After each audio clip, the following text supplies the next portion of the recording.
नमस्कार, स्वागत आपका नादे टीवी पर। मैं हूं आपके साथ पारुल। सोनम की बेवफाई के कई राज हैं। क्या वाकई राज है या जो समझा जा रहा है वही कहानी है? इंदौर के राजा रघुवंशी हत्याकांड की सच्चाई सामने आ गई है। राजा रघुवंशी की हत्या करके लाश एक खाई में फेंक दी गई। हत्या करने वाला सोनम का प्रेमी निकला। इस तरह की हत्याओं का अब लगातार प्रचलन बढ़ रहा है। प्रेम के रास्ते में जो भी आए उसे हटाने के लिए हत्या का सहारा लिया जा रहा है, ये जानते हुए भी कि इस तरह के हत्याकांड ज्यादा दिन तक छिपे नहीं रहते।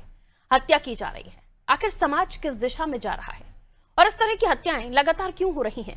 आज हम इसी विषय पर चर्चा करने वाले हैं, लेकिन इससे पहले एक रिपोर्ट आपको दिखा देते हैं जो पूरी कहानी को तफसील से आपको समझाएगी। सुनिए।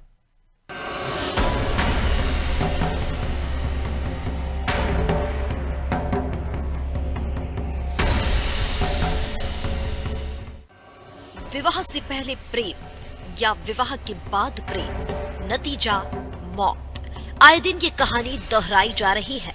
इंदौर के राजा रघुवंशी हत्याकांड में भी यही कहानी सामने आई। सोनम रघुवंशी का उसके यहाँ काम करने वाले राज कुशवाहा से अफेयर था। अफेयर होने के बावजूद सोनम ने कोई विरोध नहीं किया और समाज की परिचय पुस्तिका से एक वर्ड ढूंढकर परिवार वालों ने उसकी शादी इंदौर में ही राजा रघुवंशी से कर दी। शादी के बाद सोनम ने ही मेघालय के शिलांग जाने का प्रोग्राम बनाया। शिलांग में योजना के तहत सोनम के प्रेमी ने राजा रघुवंशी की हत्या कर दी। इस हत्याकांड का मास्टरमाइंड राज कुशवाहा था। राज कुशवाहा ने अपने 3 दोस्तों के साथ मिलकर शिलांग में एक पहाड़ी के नीचे राजा की हत्या कर दी। 22 मई से लापता राजा का शव 2 जून को एक गहरी खाई में मिला था। सोनम रघुवंशी का कहीं अता पता नहीं था। मध्य प्रदेश से लेकर दिल्ली और मेघालय तक पुलिस अलर्ट थी। मध्य प्रदेश के मुख्यमंत्री, केंद्रीय कृषि मंत्री, केंद्रीय गृह मंत्री और मेघालय के मुख्यमंत्री से लेकर कई बड़े मंत्री, नेता और अधिकारी इस बहुचर्चित हत्याकांड को जल्द से जल्द उजागर करने के लिए पुलिस पर दबाव बना रहे थे। और जब 8 और 9 जून की दरमियानी रात सोनम ने गाजीपुर के एक ढाबे से अपने परिवार को फोन किया तो इस हत्याकांड के राज से पर्दाफाश हो गया। इसके बाद जो दर्दनाक कहानी सामने आई उसने पूरे समाज को हिलाकर रख दिया। जैसा कि हम पहले बता चुके हैं, सोनम ने अपने पति राजा रघुवंशी की हत्या करवाई थी। हत्या का मास्टरमाइंड राज कुशवाहा था। राज कुशवाहा ने अपने 3 दोस्तों के साथ इस हत्याकांड को अंजाम दिया। इस हत्याकांड से एक हंसता मुस्कुराता परिवार तबाह हो गया। चंद दिन पहले हुई शादी की खुशियां मातम में तब्दील हो गई। राजा रघुवंशी हत्याकांड की सच्चाई परत दर परत सामने आ रही है। बहुत कुछ खुलासा हो चुका है, बहुत कुछ सामने आना बाकी है, लेकिन सबसे बड़ा सवाल यही है कि इस तरह की हत्याएं लगातार क्यों हो रही हैं? अपने जीवन साथी को रास्ते से हटाने का ये कौन सा तरीका है? यदि शादी से पहले प्रेम हुआ या शादी के बाद प्रेम हो गया है तो शादी को तोड़ने के कानूनी रास्ते खुल गए हैं। शादी से इनकार करने का भी विकल्प है, लेकिन इन सब कानूनी विकल्पों को छोड़कर हत्या करने का जुनून क्यों सवार है? कभी नीले ड्रम में तो कभी किसी खाई में पतियों की लाश क्यों बरामद हो रही है? इससे पहले पत्नियों की हत्या के मामले सामने आते थे।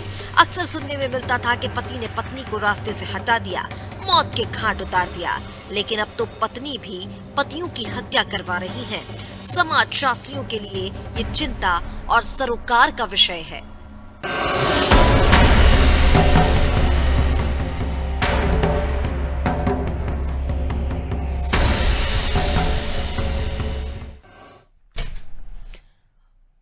पुराने अफेयर या फिर ताजा तरीन शादी के बाद के अफेयर, इन वजहों से कोई ना कोई इस बीच तीसरा शख्स या फिर ऐसी कोई परिस्थिति में जना जाते हैं जब वो इस घटना का शिकार हो जाते हैं। क्या वाकई राजा रघुवंशी के साथ भी कुछ ऐसा हुआ है?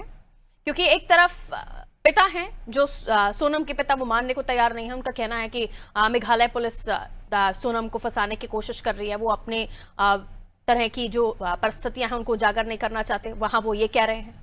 और इधर सोनम की सास कह रही हैं, यानी राजा की मां, कि सोनम के चेहरे पर या किसी भी तरह के उसकी बॉडी पर कोई खरोच के निशान नहीं है। अगर कुछ हुआ होता तो उसके साथ भी होता।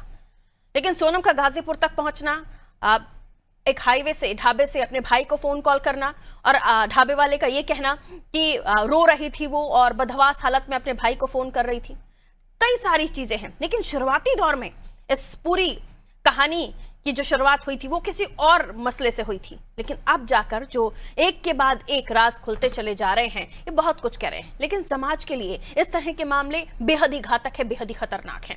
कई सारे कानूनी रास्ते हैं। अगर आप शादी से खुश नहीं हैं तो आप अलग हो सकते हैं, लेकिन हत्या जैसी चीजों को पूरा क्रिमिनल माइंडेड की तरह प्लान करना, ये तो कहीं से कहीं तक इस समाज में नहीं होता था। लेकिन अब हम देख रहे हैं कि पत्नियां पतियों को किस तरीके से मौत की घाट उतार रही हैं। आइए हम और भी इस बारे में चर्चा करने की कोशिश करेंगे, क्योंकि आज ये विषय बहुत जरूरी हो जाता है जब हम समझें, बावजूद ऐसे क्रिमिनल ये जानते हुए कि इसका हश्र क्या होगा, वो ऐसी चीजों को अंजाम दे रहे हैं। मनोहर वर्मा जी रिटायर्ड आईपीएस है, हमारे साथ बने हुए। सर बहुत स्वागत आपका। डॉक्टर अभिजीत सोनी मनोचिकित्सक है, हमारे साथ बने हुए, आपका भी स्वागत करती हूँ सर। योगेश हमारे साथ इंदौर से जुड़े हुए हैं, क्योंकि इंदौर के दोनों कपल थे। और सुजीत कुमार गाजीपुर से हमारे साथ जुड़े हुए हैं। गाजीपुर में ही सोनम ने पहुंचकर वहीं से खाईवे के ढाबे से फोन कॉल किया था। तो पहले मैं इस पूरे वाक्य को शुरुआती दौर से समझने की कोशिश करूंगी, लेकिन आपको बहुत शॉर्ट स्टोरी में समझाना होगा योगेश, और उसके बाद मैं गाजीपुर की तरफ रुख करूंगी कि कैसे सोनम गाजीपुर तक पहुंची, वहां के लोगों का क्या कहना है। उसके बाद मैं बाकी दोनों मेहमानों का रुख करती हूं। योगेश, ये पूरी जो पिक्चर निकल कर आई, शुरुआती दौर में तो शक ये हो रहा था कि कुछ लूट हुई है, या वहां के लोगों ने टूरिस्ट पर सवाल उठ रहे थे, वहां के प्रशासन पर सवाल उठ रहे थे। लेकिन जब पिक्चर से सारी चीजें बाहर निकल कर आई तो कहानी में बिल्कुल ही कहानी तो पूरी पलट गई कि ऐसा कुछ था ही नहीं, ये तो पूरा सोनम ने प्लान किया हुआ था। लेकिन इधर सोनम के पिता इनकार कर रहे हैं।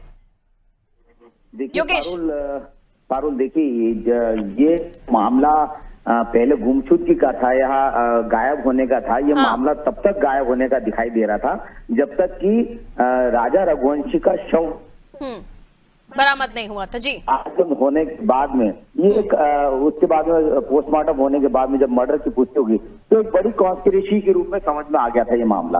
और कॉन्स्पिरेसी में कुछ चीजें ऐसी निकल जा रही थी कि बांग्लादेश अपहरण चल लिया, क्या होगा, लूटपाट हो गई। लेकिन ये सारी स्टोरी पर जो है मेघालय सरकार जो है, शिलोंग पुलिस जो है वो काम नहीं करी, वो कर रही थी कि इसमें किसी अपने कहीं जुड़े होने का शक जताया जा रहा था। और लगातार इसके बाद में लगातार जो सोनम का फोन रिकॉर्ड निकाले गए, कॉल डिटेल्स निकाली गई, उसके बाद में कितने लोग संपर्क में थे, कौन व्यक्ति कहाँ ट्रेवल किया है पिछले समय में या कहाँ कर, तो उसके बाद में ये पूरी पिक्चर निकल के सामने आई कि ये कॉन्स्पिरेसी थी और कहीं ना कहीं सोनम के द्वारा ही रखी थी और उनके जो साथी थे उनके द्वारा रखी हुई कॉन्स्पिरेसी थी, साजिश थी। और उसमें राज जो है प्रमुख रूप से सामने आया। राज के बारे में बताया जा रहा है कि राज और सोनम का जो है जो अफेयर था, पुलिस ने इस बात की पुष्टि तो अभी नहीं की है, लेकिन हालांकि जो जानकारी निकल के आ रही थी कि राज उन्हीं के साथ काम करता था, उन्हीं के ऑफिस में काम करता था, जो वो सारी जानकारी आने के बाद अब क्योंकि ये मामला सामने आ गया है, अब डिपेंड करता है कि सोनम क्या बयान देती, क्योंकि इस तरह से सोनम वहां गाजीपुर में मिली है, बदहावा हालत में मिली है और घबराई हुई थी, रो रही थी। हम आपको बता दें कि जिस विषय पर आज हम बात कर रहे हैं कि क्राइम, जब क्राइम करने का दिमाग में आता है तब उसके परिणाम की नहीं होती कि परिणाम क्या होगा। लेकिन जब जैसे ही सोनम इस क्राइम के बाद में उस मुसीबत में पड़ी और जिस तरह की तकलीफें उसने झेली, जिस तरह का उसने उसको मानसिक जो प्रताड़ना उसको मिली हुई खुद में खुद कहीं ना कहीं होगा, उसको लगा कि नहीं बहुत आसानी से है, बहुत आसान है क्राइम करना, वो आसानी से करके हम नेपाल भाग जाएंगे। तो कई बार हमने देखा कि नेपाल के बॉर्डर का क्रॉस कर जाते कई आरोपी, तो उनको आसान लगा, लेकिन वो आसान नहीं था। अब उनके साथ के जो आरोपी पकड़ा गए उस वक्त सोनम को भी लगा कि अब मैं खुद भी कहीं ना कहीं मुसीबत में पड़ेगा, तो उन्होंने अपने घर वालों को फोन किया, घर वालों को कॉल करके गोविंद को कॉल किया, गोविंद ने कॉल उठाया, उसका कॉल डिस्कनेक्ट हो गया, गोविंद ने वापस उसी नंबर पर कॉल किया, उनसे बात की और पूछा कि क्या हालत है। उसके बाद की पूरी कहानी सामने है। लेकिन गाजीपुर जिस तरीके से वो पहुंची, आई हमारे दूसरे सहयोगी हमारे साथ जुड़े हैं सुजीत, उनकी तरफ रुख करते हैं। गाजीपुर जिस तरीके से सोनम पहुंची और वहां पर ये बताया गया कि एक ढाबे वाले ने बताया कि बदहवास हालत में थी, रो रही थी, दूसरी महिला ने उसे समझाया। क्या वाकई सोनम इतना बड़ा क्राइम करने के बाद, क्राइम सबने जो इनके साथी थे या उनके प्रेमी थे उनकी तरफ से किया गया, लेकिन वहां जाहिर सी बात है कल्पित तो ये भी है, और इन्होंने जो कुछ चीजें जिसमें ये शामिल रही, इनकी पूरी प्लानिंग थी, उसके बाद बदहवास हालत में मिलना, क्या सोनम को वाकई अंदाजा नहीं था जो वो करने जा रही है उसके बाद का हश्र क्या होगा? सुजीत, क्या कुछ हुआ गाजीपुर के उस ढाबे में, बताइए। गाजीपुर में ठीक है, नेटवर्क इशू है सुजीत आपकी तरफ से, मैं लौट रही हूँ आपके पास। नेटवर्क जरा आप आप थोड़ा नेटवर्क एरिया चेक कीजिए, दोबारा लौटूंगी क्योंकि अब आपकी आवाज नहीं आ रही, वॉइस नहीं आ रही है। मैं वापस आऊंगी। हमारे साथ अभिजीत जी भी जुड़े हुए हैं। अभिजीत जी, आप क्या बताना चाहेंगे? क्या वाकई इतनी मानसिक स्थिति खराब हो जाती है या इतना ज्यादा आप क्रिमिनल माइंडेड हो जाते हैं? क्योंकि रास्ते कई और हैं अगर आप शादी से खुश नहीं है तो, लेकिन क्यों आखिर हत्या जैसी साजिशें रची जा रही? मेरठ की बात हम करें, कई सारे ऐसे केसेस सामने आ रहे हैं। उसके बाद हम देख रहे हैं कि इस पूरे मामले की डिजाइनर या इस तरह की क्रिमिनल स्टोरी का पूरा मास्टर प्लान करने वाले वो बॉयफ्रेंड होता है या वो लड़की होती है जिसके पति को मार दिया जाता है। ये इस तरह की जो नई घटनाएं आ रही हैं, क्यों आखिर इस तरह के केसेस बढ़ रहे हैं? और भी रास्ते अपनाए जा सकते हैं? जी बिल्कुल। देखिए, ये ऐसे डिस्कशंस पहले भी कई बार हो चुके हैं और ये चीजें समय के साथ बढ़ती ही जा रही हैं। तो इसमें एक पर्सपेक्टिव तो यह था सोशल लर्निंग वाला कि भाई जिस तरह की चीजें हो रही हैं तो उससे सीख के उसी तरह के क्राइम फिर से करना, और उसमें ये बिल्कुल भी अंदाज नहीं होना कि भाई मैं इसके बाद के परिणाम क्या होने वाले हैं, कि इसके बाद जेल जाना पड़ेगा, पकड़े गए तो सारी चीजें। तो उस समय पे इंसान के दिमाग में ऐसी चीजें हावी हो जाती हैं कि बस इस इंसान को कैसे भी करके रास्ते से हटाना है और इस चीज से बाहर निकलना है, पहली चीज। और जैसे मैंने अभी जिक्र किया सोशल लर्निंग वाला, तो वो चीज बार बार काम करती है कि भाई सेम इंसिडेंसेस हो रहे हैं तो सेम चीज को कॉपी करना, वो मॉडल करना वो चीजों को। इस तरह की थ्योरीज पहले भी दी हुई है कि सोशल लर्निंग थ्योरी जिसको कहते हैं कि वो क्राइम का भी एक पैटर्न होता है कि भाई वो अगर कुछ किया तो वैसे ही रिपीटेडली करना उस चीज को, है ना। दूसरी बात कि जेंडर को लेके अगर हम बात करें तो एक बार हमारा पहले भी डिस्कशन हो चुका है। जेंडर में ये चीज है कि पहले अपॉर्चुनिटीज, पहले अवेलेबिलिटी, इंटरनेट, मोबाइल, सारी चीजें उतनी नहीं थी। अब फीमेल्स भी भाई पढ़ने के लिए, सब चीजों के लिए घर से बाहर निकलती हैं, तरह तरह के लोगों से जुड़ते हैं। तो उसमें अच्छे लोग, क्रिमिनल माइंडेड लोग, सभी प्रकार के लोगों से जुड़ते हैं, चाहे वो मेल हो चाहे फीमेल हो। तो हमने ये भी पैटर्न देखा है कि जो भी क्राइम्स हुए हैं, चाहे यहाँ हुआ, मेरठ में हो, कहीं भी, तो कहीं ना कहीं कोई मेल भी इन्वॉल्व था उसमें, है ना। तो वो किसी न किसी के साथ मिल के ही वो उस तरह के चीजों का अंजाम दिया गया है, चाहे प्लानिंग किसी की भी हो, चाहे इच्छा किसी की भी हो, बट कोई ना कोई सपोर्ट में हमेशा रहता है। तो एक वो मेंटालिटी काम करती है कि भाई वो क्रिमिनल मेंटालिटी किस तरह के लोगों के बीच में आप उठते बैठते हो। फिर एक बहुत ही इंपॉर्टेंट चीज होती है नशा। हमें इस केस में नहीं पता है कि वो नशा करती थी नहीं करती थी, बट कई सारे केसेस में नशा लोग करते हैं बार बार। और जी हाँ, और उसके फिर इन्फ्लुएंस में किसी ने बहुत सारे कोई क्राइम करने के पहले बहुत अल्कोहल ले लिया या कोई और नशा कर लिया, तो उनके लिए फिर उस समय पे वो चीज करना आसान हो जाता है क्योंकि वो इनहिबिशंस नहीं रहते हैं बॉडी में।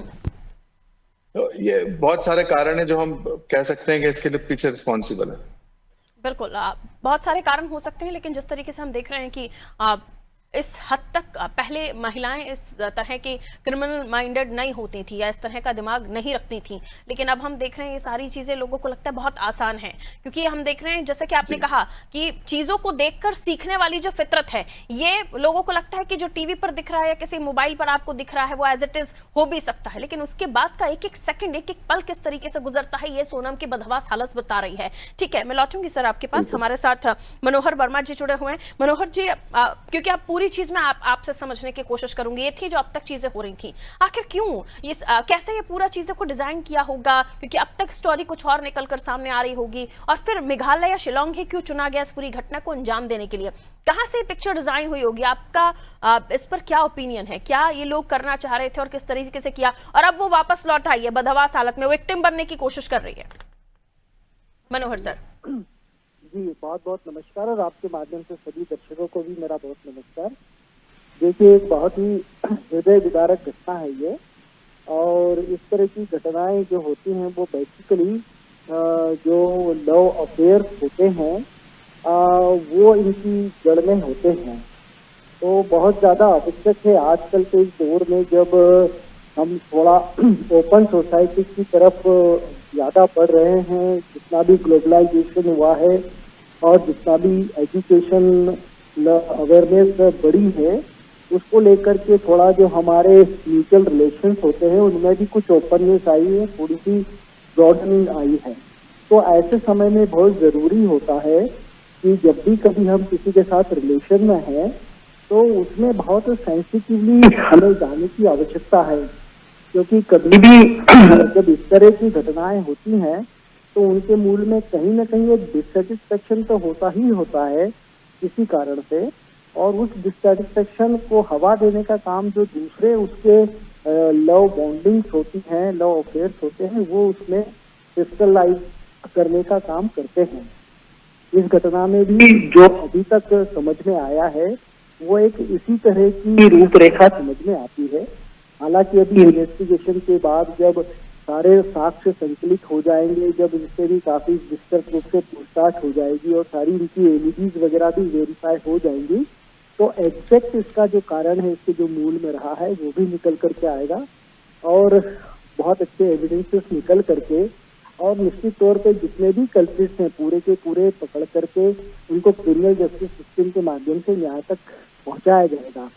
लेकिन सबसे महत्वपूर्ण बात यह है आजकल के बच्चों को समझने की, हमारा मीडिया जो इतना अधिक लोगों तक पहुंच गया है और सोशल मीडिया भी पहुंच गया है, तो हमारी जो अब आजकल की नई जनरेशन है उसको ये समझने की बहुत आवश्यकता है कि किसी भी तरह से जब हम कोई व्यक्तिगत रिलेशन में जा रहे हैं तो बहुत अच्छे से सोच समझ करके ही हम फैसले लें। हम भावनाओं में बह करके जो रिलेशंस बना लेते हैं वो रिलेशंस आगे जाकर के इस तरह की परिस्थितियों को जन्म देते हैं। बहुत इम्पोर्टेंट और बहुत सही बात कही आपने सर कि आप अपने जीवन में अब क्योंकि ये तो अब ट्रेंड हो चुका है, लोगों को लगता है कि गर्लफ्रेंड बॉयफ्रेंड या फिर किसी रिलेशनशिप में आना इज लाइक आप कभी भी कुछ नया स्टेप ले सकते हैं, लेकिन कई बार आप उस रिश्ते में गंभीर हो जाते हैं और फिर उसके परिणाम आपको लगता है कि हम शादी के बाद क्या ये मैं इसके साथ रह सकती हूँ या रह सकता हूँ, ये सारी चीजें फिर बात के एस्पेक्ट्स होते हैं। लेकिन शुरुआती दौर में जब आप ये कदम उठा रहे हैं, आप किसी रिलेशनशिप में ज्वाइन होने जा रहे हैं, तो आपको ये पता होना चाहिए कि आप जिस शख्स के साथ अपने जीवन को लेकर आगे के प्लान कर रहे हैं या वाकई आप उसके साथ जीवन भर रह सकते हैं या उसमें कोई बाधा तो नहीं आएगी। अगर सोनम को अपने परिवार की वाकई चिंता थी तो उसे पहले भी कर लेनी चाहिए थी कि अगर मैं किसी के साथ रिलेशनशिप में हूं या राज के साथ वो रिलेशनशिप में थी तो क्या उसका परिवार उसे एक्सेप्ट करेगा, ये पहले ही बता देना चाहिए था शादी से पहले, शायद वो उस मुसीबत में ना पड़ती। लेकिन अब उसने इतना बड़ा पूरा ये षड्यंत्र रच के इस क्राइम को अंजाम दिया है जो उसके लिए जिंदगी भर के लिए एक पछतावे का सबब हो गया है। लेकिन आपको क्या लगता है मनोहर साहब, क्यों आखिर मेघालय शिलोंग को ही चुना गया होगा? देखिए क्या होता है, हेलो जी जी आ रही है आपकी आवाज। हाँ, देखिए क्या होता है कि आदमी क्राइम तभी करता है जब उसको पता ये रहता है मन में कि वो क्राइम करने के बाद भी बच जाएगा जी। वो जो बचने की एक भावना रहती ना, तो वो क्राइम को इसी तरह से प्लान करता है, इस तरह से उसको अंजाम देता है कि वो अपना क्राइम भी कमिट कर ले और क्राइम कमिट करने के बाद में उसके कोई एविडेंस ना छोड़े ताकि उसके ऊपर कोई आंच ना आए और क्राइम करने के बाद भी वो आराम से बढ़िया जीवन जीता रहे। अगर उसको ये पता हो कि नहीं क्राइम करने के बाद तो पकड़े जाना ही है और उसको अच्छी बढ़िया पनिशमेंट मिलना ही है, तो फिर काफी हद तक ये क्राइम कंट्रोल हो जाते हैं। और ऐसा होता है बहुत सारे केसों में। बिल्कुल। आप देखिए ये जो बहुत सारे केसेस जो हैं वो इस तरह से घटित इसीलिए नहीं हो पाते कि लोगों को आक्रोश तो होता है, कई बार ऐसी घटनाएं भी होती हैं, इस तरह की सिचुएशन में भी जाते हैं लोग, लेकिन फिर वो कहीं ना कहीं जाकर के कंट्रोल कर लेते हैं। उनको फिर लगता है कि अरे नहीं ऐसा क्राइम कर देंगे तो फिर बिल्कुल। मुझे लगता है इसमें एक चीज और भी है जिसको हमें लगता है कि इस पर भी हमें गौर करने की आवश्यकता है। मैं अभिजीत जी इसको लेकर आपसे भी बात करूंगी कि जैसे आपने कहा कि सीखते भी हैं, मुझे लगता है कि एक एस्पेक्ट ये भी होना चाहिए क्योंकि आज हम देख रहे हैं कि मूवीज में, पिक्चर्स में एक पुलिस के भी दो चेहरे दिखाए जा रहे हैं, एक ईमानदार और एक बेईमान या फिर घूसखोर। मुझे लगता है कि यहाँ पे पुलिस की छवि को भी थोड़ा और स्ट्रांग किया जाए और जो क्राइम करने वाले हैं, क्योंकि अब हम देख रहे हैं कई सारे ऐसे विलन्स हैं जो बचकर निकल जाते हैं या दूसरे देश में चले जाते हैं, वो बच जाते हैं मूवीज में। ऐसे ये लगता है लोगों को कि शायद ये भी सच होता होगा क्योंकि कई सारी बायोपिक्स बन रही हैं, ऑटोबायोपिक्स बन रही है, तो क्या ऐसा लगता है आपको कि इस चीज को भी दुरुस्त करने की आवश्यकता है? बचेंगे नहीं आप? जी हाँ बिल्कुल, हाँ जी हाँ। देखिए ये चीज बिल्कुल सही है कि क्राइम को और वैसी चीजों को ऐसे पोर्ट्रे किया जाता है मूवीज में, कई बार कोई सीरीज में जी है ना। आजकल आपके नेटफ्लिक्स पे, अमेजोन पे, कई जगहों पे ऐसी सीरीज कई सारी रहती है जिसमें क्राइम को ऐसी चीजों को पोर्ट्रे किया जाता है कि ये कोई बहुत अच्छी चीज है करने के लिए। क्रिमिनल बच के निकल जाते हैं और बहुत वाहवाही मिलती है। उसमें कई बार ऐसा भी दिखाया जाता है कि भाई पुलिस की या किसी की पिटाई कर दी, किसी की भी कुछ इस तरह की घटना घट गई तो वो बहुत वाहवाही बटोरी जाती है उस चीज पे। तो वो चीज ये बिल्कुल भी सही नहीं है। हम जिस चीज को जैसे दिखाएंगे जी तो वो वैसे ही फिर लोगों की मेंटेलिटी समय के साथ बनती जाती है। उन्हें लगता है कि बहुत बड़ा अचीवमेंट है, बहुत अच्छी चीज है करना, या ये करने के बाद जैसे सर ने बताया कि पनिशमेंट का डर जो है, बिल्कुल सही बात है कि पनिशमेंट का डर नहीं रहेगा, या हम बच जाएंगे कैसे भी करके, वो इसी कारण से लोग सोचते हैं कि क्राइम करें और हम बच जाएंगे और कैसे भी हकीकत करके। यह है कि बचा तो नहीं वो- है कोई भी, इस तरह की जितनी भी घटनाएं हुई हैं किसी न किसी तरह से पर्दाफाश हुआ है उनका। जी मैं लौटूंगी सर, गाजीपुर रुक बिल्कुल कर सही। लेते हैं, हमारे जी। सहयोगी हमारे साथ जुड़े हुए हैं। सुजीत, आवाज आ रही है आपको? सुजीत अपना अनम्यूट कीजिए जरा डिवाइस। सुजीत की ऑडियो दीजिए प्लीज। सुजीत की वॉइस नहीं आ रही। हाँ सुजीत कहिए, जल्दी कहिए। जी आ रही कहिए क्या आवाज कुछ आ हुआ रही वहां है? पे, वो पूरा सीन हमें समझाइए, क्या कुछ वहां पर हुआ, पुलिस ने किस तरीके से फिर आगे बात पहुंचाई? गाजीपुर में सोनम रघुवंशी का एक मामला प्रकाश में आया है, जो बीती रात को करीब 1 बजे गाजीपुर जनपद के नंदगंज थाना क्षेत्र के ये आकुशपुर में जी एक दुकान पे इनको पाया गया है। और ऐसे स्थिति में 4 व्यक्ति जो था वहाँ मौजूद था, वहाँ पे उनके मोबाइल मांग करके और उन्होंने अपने परिवार को फोन किया है। अब फोन करने के दौरान जो है कि अवगत कराया कि मैं गाजीपुर में इस समय मौजूद हूँ, और वहाँ से चाय विक्रेता जो है कि तत्काल प्रभाव से पुलिस प्रशासन को सूचना देता है। जैसे ही जानकारी पुलिस प्रशासन को उन्होंने चाय विक्रेता ने दिया, वैसे तुरंत पुलिस पहुंची और मौके पर करके सोनम रघुवंशी काले उनके जांच पड़ताल किया और something is wrong with your audio. क्या करके कस्टडी में रखा गया है। ऑडियो में दिक्कत आ रहा है ऐसे आपके। कस्टडी में ठीक है, ऐसे में कस्टडी में रखा गया है, और कस्टडी रखने के बाद जो है कि लगातार पुलिस प्रशासन और अधिकारियों से संपर्क करके और उनके उच्च मेघालय ठीक है। से लेकर के और इंदौर तक के सारे अधिकारियों से संपर्क करके और इनकी मामले की जानकारी और आदान प्रदान किया जा रहा है। लेकिन सवाल ये है योगेश, ऐसे में देखा बहुत जाए शॉर्ट कि में नहीं अपनी अभी- बात रखते जाइएगा आप। योगेश, अब क्या आगे कार्रवाई हो रही है? परिवार वाले किस तरह की मांग कर रहे हैं? इधर सोनम का ससुराल या इधर सोनम का मायका, क्या कहा जा रहा है उनकी तरफ से? बहुत शॉर्ट में। देखिए, सोनम के परिवार वाले तो उसको बेगुनाह मान रहे हैं। राजा के परिवार वाले चाह रहे हैं कि अगर सोनम दोषी है तो फांसी की सजा दी जाए। और जो पहली प्राथमिकता ये है कि पहले तो जो आरोपी पकड़े इंदौर में, उनकी कस्टडी मेघालय को दी जाए, शिलांग पुलिस की दी जाए। और शिलांग पुलिस ने बहुत सारी सबूतों के आधार पर ये पूरी प्लानिंग के तहत ये पूरा मामले को पटाक्षेप करने की कोशिश कर रही है। तो वो स्ट्रॉन्ग केस बन गया शिलांग में। शिलांग पुलिस ले जाएगी तो सारे जो जहां पर क्राइम हुआ उसका रिक्रिएट करेगी सीन को, और सारे बिल्कुल, बहुत सारी चीजें होंगी जो और जी। भी चीजें खुलासे हो सकते हैं। डॉक्टर अभिजीत, एक छोटा सा संदेश मेरे दर्शकों के लिए, इस तरह की सोच या मेंटालिटी रखने वालों को हम कैसे पहचान सकते हैं? देखिए, इस तरह की चीजें और ऐसी घटनाएं तभी रुक सकती हैं कि भाई हम बचपन से बच्चों को इस तरह का माहौल में किसके साथ उठ रहे बैठ रहे हैं वो ध्यान रखें, नशे की लत में तो नहीं पड़े। और जो यंगस्टर थे उनको ये मैसेज है कि भाई इस चीज का दुष्परिणाम आपने देखा है, आपकी खुद की लाइफ बर्बाद होती है, अपनी फैमिली, दूसरे की फैमिली बर्बाद होती है, सब कुछ खत्म हो जाता है। बिल्कुल। तो ऐसी चीजों की तरफ बिल्कुल भी ना जाएं। नशे की लत, ये सब चीजें उसकी तरफ और बढ़ावा देती हैं। बिल्कुल, तो ये बिल्कुल भी नहीं करना है, ताकि इन चीजों से बचें और एक अच्छा जीवन जिएं। बहुत शुक्रिया आप सभी का हमारे साथ जुड़ने के लिए। तो देखिए, मुझे लगता है पहले जो हमारे परिवारों में रोक टोक हुआ करती थी कि ये ठीक नहीं है, इसके साथ नहीं जाना चाहिए, वो ठीक नहीं है, तुम कितने बजे तक बाहर थे या बाहर थी, ये सारी चीजें जो आज हम सोचते हैं कि रोक टोक है, या इंडिपेंडेंसी के नाम पर या फिर सेल्फ इंडिपेंडेंट के नाम पर, ये जो चीजें हमने खत्म कर दी हैं अपने परिवारों में, ये दोबारा होनी चाहिए, ताकि घर में पता रहे कि आप कितने बजे, कब और किसके साथ कहाँ थी या थे। क्योंकि जरूरत है आज की दौर की। ये एक ही दिन में नहीं किया गया होगा, कैसे ये धीरे धीरे मानसिकता पनपी होगी इस लड़की के अंदर, सोनम के अंदर, और उसके बाद इतनी सारी चीजें, एक पूरी मिस्ट्री प्लान की गई, पूरा षड्यंत्र रचा गया, और उसके बाद किस तरीके से राजा रघुवंशी को ठिकाने लगाने की कोशिश इन लोगों ने की। लेकिन आफ्टर ऑल देखिए कि जैसे कि हम कहते हैं कि कानून के हाथ बहुत लंबे हैं, और आप ऐसी कोशिशें मूवीज में, फिल्मों में, सीरीज में देखकर कर तो लेते हैं, लेकिन अंजाम उसके उस पिक्चराइजेशन से बहुत ज्यादा घातक होते हैं। अब सोनम का एक एक सेकंड, एक एक दिन, एक एक पल किस तरीके से कटेगा, और अभी भी कट रहा होगा, जिस बदहवास हालत में वो मिली है, रो रही है, उसे समझ आ रहा होगा कि उसने कितना बड़ा पाप किया है, कितना बड़ा क्राइम किया है। अब देखना होगा आने वाले समय में किस तरह की और जांचें होती हैं, क्योंकि इसमें परत दर परत खुल रही है। शिलांग पुलिस भी इन्वॉल्व है, इंदौर पुलिस भी इन्वॉल्व है, मध्य प्रदेश का पूरा हम देखें तो प्रशासन इस पूरी चीज को देख रहा था। तो ये बहुत बड़ी स्टोरी बनने जा रही थी, लेकिन जिस तरीके से ट्विस्ट सामने आया है ये बताता है कि जिस तरह के क्राइम सामने आ रहे हैं या लड़कियां जिस तरह की चीजें कर रही हैं बहुत ही खतरनाक हो चला है। दीजिए इजाजत, रखिए अपना ख्याल। नमस्कार।